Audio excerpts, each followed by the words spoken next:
বিপদ অতিক্রম করে আজ অগণিত ভক্তের চরণধূলি লাভ করতে পেরে আমিও ধন্য এবং আপনাদের মতো ভক্ত সঙ্গ লাভ করে আমি সত্যি ধন্য।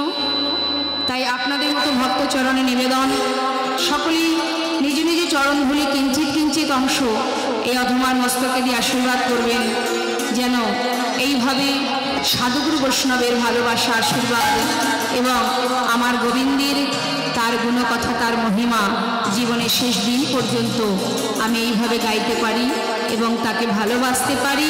ভগবান যেন কৃষ্ণ ভক্তি দান করেন এবং আপনাদের মতো ভক্ত চরণ ভুলে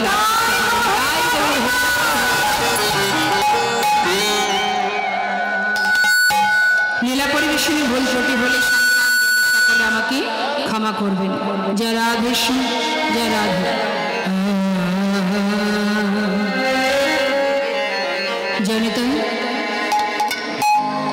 সাউন্ডটা কমিয়ে দেবেন না দাদা, প্রেশার দিয়ে কথা বলতে পারবো না, সাউন্ডটা যতটা পারবেন লাউড করে রাখবেন। হিমশয়ে অতি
হাসথরা জগজন নয়ন আনন্দ জগজন নয়ন আনন্দ হেমশাই অতি গোরা সুমধুর হাসথরা।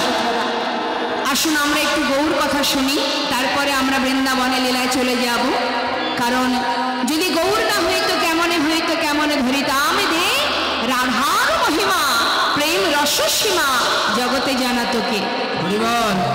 যে রাধে এলো, তা সেই গৌরের দুটি চারটি কথা আমরা শ্রবণ করব, তারপরে আমরা বৃন্দাবন লীলায় চলে যাব, তাই না? কি বললেন? হেমশয়ে অতি গোরা সুমধুর হাসথরা। হেম কথার অর্থ হচ্ছে সোনা, মানে সোনার এক নাম হলো হেম। আমরা এখানে একটু হাত তুলে দেখান, নবদ্বীপে কে কে গেছেন?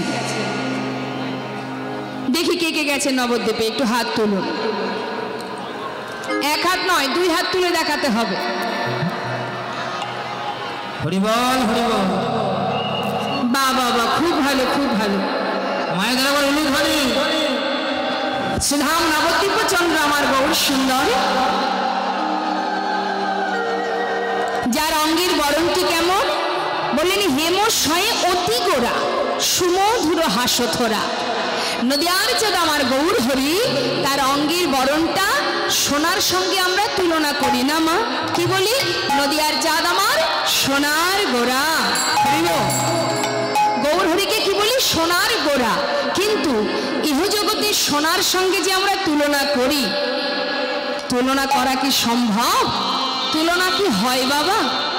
এই জগতে সোনা আর কোথায় আমার গৌর সোনা? পার্থক্য একটু বলি, দুটো একটা কথা বলবো।